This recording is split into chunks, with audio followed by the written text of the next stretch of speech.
Welcome back to Vegas Live with Ninon. I have Clark Bossert with me, and I believe he's running for some part in this office, this big worldwide of America. What are you running for? Yeah, Ninon, thank you for having me on the show. I appreciate it. Absolutely, absolutely. We've got to get you out there. Thank you. I appreciate you helping me reach a larger audience. So I'm Yes. running for Congress in Nevada District 3. So Okay. this is the federal office, and geographically, they just redistricted. So it's a different area than it used to be. But Oh. if you live west of the Strip from Southern Highlands all the way down to, or all the way up to Centennial Hills, and then out to Pahrump, that's all District 3. So it's a quarter of the state You're in population-wise. my district. Yes, well, thank you. I live in Yeah. Southern Highlands, so I better back myself up a little bit here. Yeah, the interview just got tougher. So No, no. thank you for having me in your district. So yeah, I didn't even know that. Mhm. Actually, we met at a Bible study. Yep. I go to Bible studies sometimes, not all the time because I have work to do, and with Jules, which is fabulous. And you were sort of, with your wife and your Mhm. baby, and you have a newborn. Yeah, I've got a newborn. Yeah. Yeah, she's real sweet, and she's all filling, no crust. She's pretty round, and yeah, really great. I don't know what that means, but she's definitely very lively. Yes. And she's quite young. Yeah, she's 5 months now. 5 months now Yeah. already. So now what made you, you're quite young, Hmm. go into politics? Because Yeah. politics is a tricky place to be Uh-huh. because you're trying to please everybody. Yeah. At the same time, you've got a lot of people against you. Hmm. So, because you've got other people running Uh-huh. for their district and also the same district as you're in. Yep. So, kind of, What have I done? yeah, what have I put myself into? Yeah. Well, I'll tell you, and we can go more into the backstory, but first of all, I love our country a ton. I feel like we're losing it. And that's been some of the rationale for why I've jumped Really? into this race.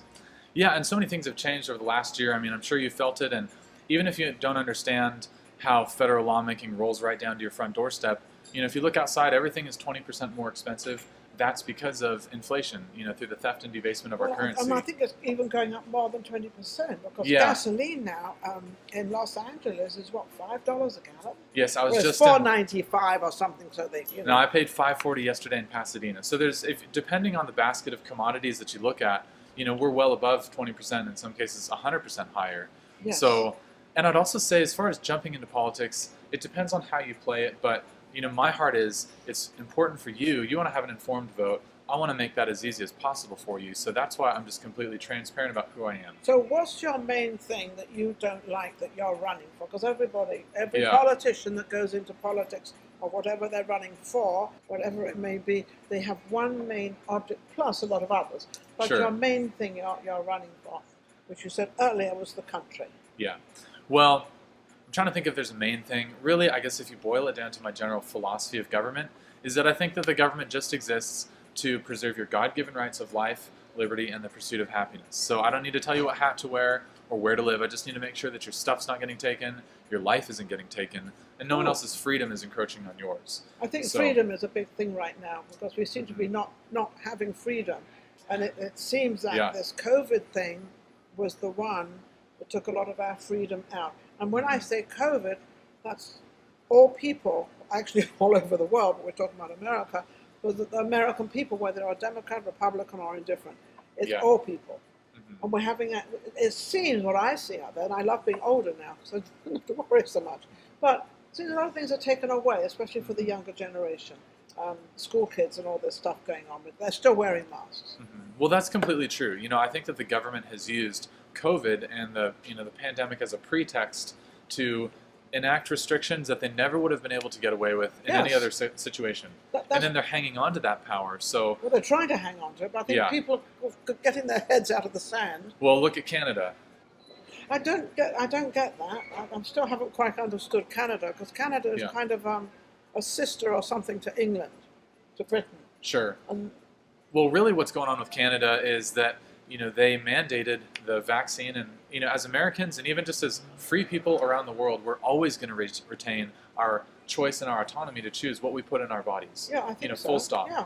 And they said, hey, you don't even have the choice over what you put in your own body. And that's something that's just beyond the jurisdiction of what government is allowed to speak to or interfere with. So, I can't tell you who to marry or how to raise your children. So these are things that the government is just, they shouldn't be interfering with. And it's all over the world, because Yeah. I don't know if I know it's all over the world, but I don't know if it was done just to hit America. Because I kind of got in the back of my head is, did they have America in mind? But let's make it the whole world, then it won't look like it's any different country. And you're Yeah. laughing at that. So. No, I was thinking, I don't know if I feel special that I'm specifically targeted. Yeah, Yeah. maybe we're the special ones. I don't know. Well, I'd say that this whole pandemic, you look at the World Economic Forum, you look at the the global health agencies, and really they're wanting to see the Great Reset. And if you don't know, you can Google it. But it's not a conspiracy theory. It's it's their formal stated platform on things that they want to see happen, as far as the next transformation of the way that we work. And It's funny. You're definitely in the younger generation. Mhm. I'm definitely in the older generation. I've always been with the younger generation. I happen to love the way the younger generation think. What I'm looking at in Washington, I'm looking at an awful lot of older people running Washington when we're in a technical world that the older people really don't understand the technology going around. You were brought up in it, and you know more about technology than these older people. And when I hear them talking about so many different things, I'm like, I know a little bit of it. I'm Yeah. like rubbing my head thinking, they're running the country and they don't even know what's going on. yeah. So Well- what's going, do we need younger people in there? I think we definitely need younger people, and I'll say there's nothing inherently virtuous about being younger, because we also need the wisdom of older folks. But Absolutely. I would Not to say run that- the country. yeah, but I would say that you need to have the requisite intellectual ability to be able to lead through policy discussions on a wide range of issues, and that's really important. And so that's why I think some of my technical background comes into play. Definitely. Prior to this, I was the machine shop manager for science and engineering at UNLV, and then I was in central finance for a VP before that. And I've done several other things outside of that. So I think it's important to, not be too siloed, have a good grasp, because, we see this problem primarily in Joe Biden, because, there's no chance that he's leading policy discussions in back rooms. So we don't know who's in charge of our country. We have no idea. As Americans, we have a right to know. That's a problem. Yeah, and I don't even see him coming out of the White House anymore, so I don't even know if he's living at the White House. Because normally they come out and they come to the Rose Garden, Yeah. they come to the lawn. I haven't seen that quite happen too much. I know it's Well, maybe you know that winter he has a and cold. fake White House set. Did you know that? No, but Yeah, it's now outside the White House. It looks like the everybody White out House. there, you now know it. Yeah, now you know. Really? Yes, he has a fake White House set, and I can send you the footage, but it's easy to find, and he's No, I don't believe you. he's for drawn your word. quite a bit of criticism for it. Really? Really. So they all think, well, I obviously haven't seen it because I haven't seen him coming Yeah. out. Because you normally see them walking out of the front door of the White Yeah. House. You see all this, and so You're not seeing it. no. Yeah, there's a fake set. And It's I got was fake thinking, why is windows. that? So it's got fake everything. It's got fake everything. Now, what about this cyber thing going on? We've got a cyber thing that definitely the younger generation. When I talk about the younger generation, I'm talking about under 50 or under 45. Around, I'm talking under that, because they know all about this cyber thing. Now, they had a cyber attack on the Ukraine Yeah. yesterday to this morning, whenever it was, but it was today. Now, the older people, and you've got a young gentleman running the Ukraine. I forget his name, but he's younger. He's not 80, or he's not 70. He's probably up 45, 50. Yeah. So he knows exactly what's going on with the cyber. And this was sent in at the last minute. So they could, they're trying to attack the Ukraine. Or not that I'm on any side.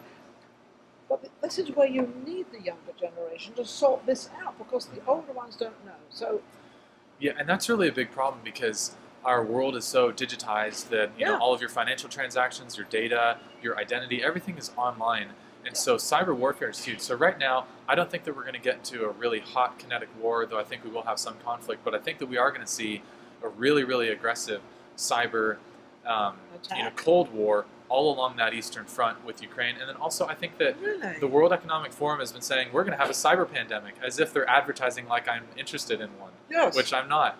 But they're, I think that they're pivoting right at the right time away from their failed COVID narrative, right at the perfect time, because we're heading into some economic collapse. So as a politician, you think this is all done under timing? It's like this goes away and this comes in and that disappears and this comes in. It's like it's all timed in spaces. Well, I don't want to be too cynical, and I don't want to be too You skeptical. can be cynical. But, I will say that there are folks that, they have got a plan for your life, and for my life, that we don't know about, and they want to, enact some things on the global stage that I don't think are in favor of freedom. So yes, I will say that a lot of things are planned, and I think that narrative beats facts every day of the week. So even if something is true, if you pitch a narrative, that's what people remember and what they believe. Absolutely. So what do you think about the stock market? I don't know if you're in it or not, or out of it. You're in it. Well, I pulled out, but I am still. You're still thinking about it. Yeah, I was just checking. The Nasdaq was down 2.57% today. I think the Dow was down 300, maybe down more now, but it started out high, and then it went low, and then it went back up. It's like a roller coaster going up and down. People don't know what to do anymore. It's a total roller coaster, and our entire financial system is so leveraged. So we're getting to a place where we're already functionally defaulting on our debts through inflation, and we're not even able to pay our debts. So we're going to have a currency crisis that rolls into a sovereign debt crisis, and I think it's going to happen in December and January of this coming year. So it's the end of this year. So at the end of this year. Of next year. So do you think, what do you think of the rest of 2022 in this particular year? Do you think we're going to see anything? I mean, I always look on the good side, but what do you think? Are people going to be stable? What sort of frame of mind are they going to be in? As far as frame of mind, I can't speak to that. That's every individual person's. Yeah, but on a whole, on a whole, this war's going on. Well, I'll say this. You can mark my words. I think that we're going to have gray skies in March. I think that it's going to be clear skies after that until September, and I think September is going to be black. And is that because of the elections and everything? I'm not sure quite why, but everybody's running and don't know what. They're afraid to say this because that's going to affect me getting into politics, and that's they're afraid. So a lot of the politicians that are running are afraid to say too much because they want to get in, and if they say that, they've got to do the right thing all the way through. Well, and listen, that doesn't serve anybody well because of course it doesn't. We just need to be transparent, and we need some people. There's two ways that you can fix things. You can, of course, enact legislation, but you can also just raise certain conversations to the national level that aren't happening right now. And so that's part of the reason why I'm interested in running for a federal office rather than a state or local office. Okay, so running for federal office, what's your main object of that? Well, of course, I'd love to be on any committee that is involved with managing our financial situation because that's the greatest threat to national security that we have. We're trillions, aren't we? We're trillions, and we have no intention of paying that money back. We're just going to default on it through inflation. We have it to pay back. But, technically we do, but we're not going to because... We're not going to.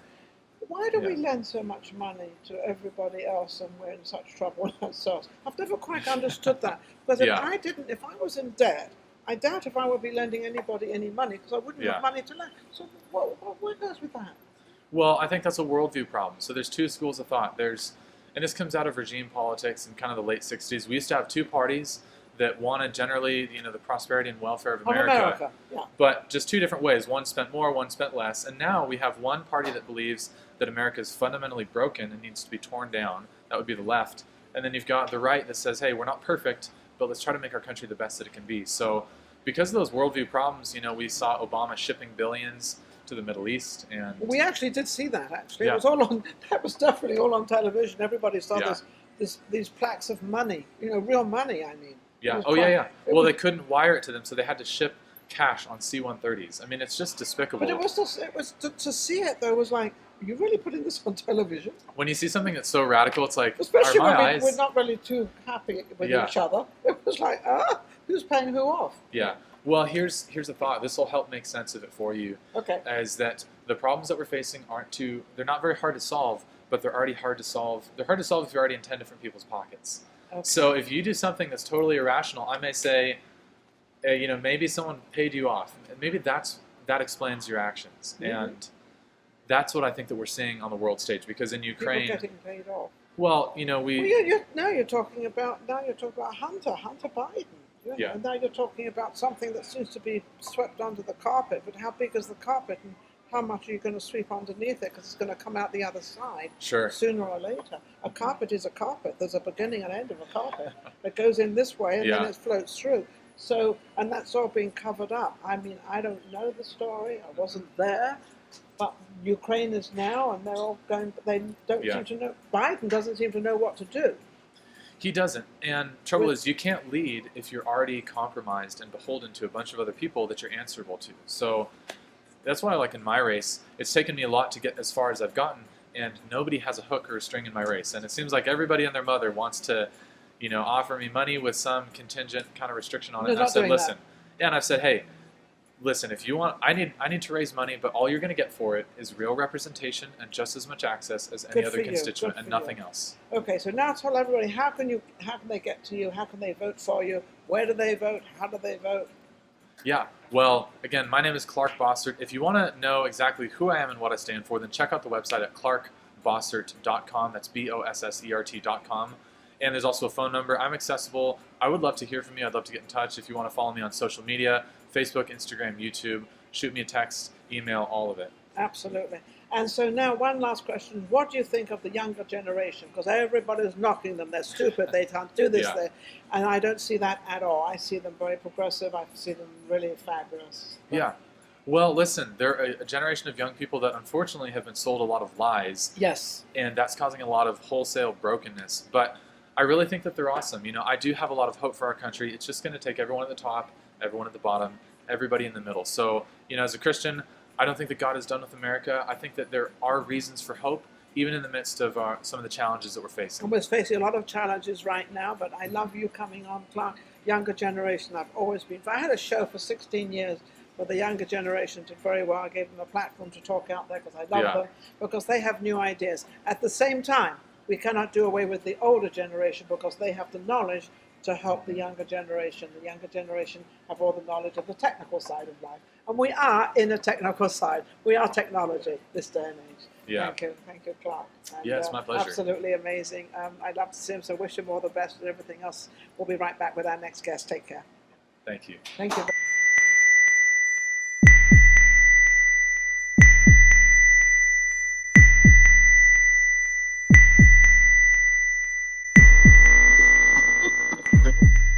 We, the people of the United States, in order to form a more perfect union, establish justice, ensure domestic tranquility, provide for the common defense, promote the general welfare, and secure the blessings of liberty to ourselves and our posterity. Do ordain and establish this Constitution for the United States of America. The foundations of our country are being eroded, and the threats to our nation at this time are greater than ever before. The fiscal, monetary, and tax policies passed in Washington have absolutely stolen the wealth of the middle class, gutted private business investment, and exchanged our bright economic future for a vision of government dependence and scarcity.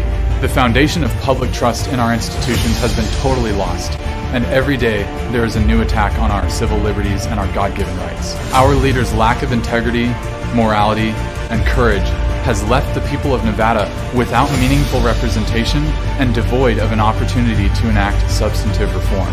In this hour, we need vision, now more than ever. We need leadership, and we need hope that does not disappoint. For Nevada families, for the risk takers,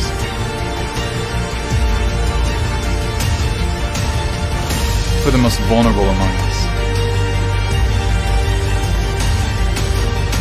for the defense of our God-given rights. It's time to restore the foundations, and it's time to fight for our future. My name is Clark Bossert. I'm running for the United States Congress in Nevada District 3, and I approve this message.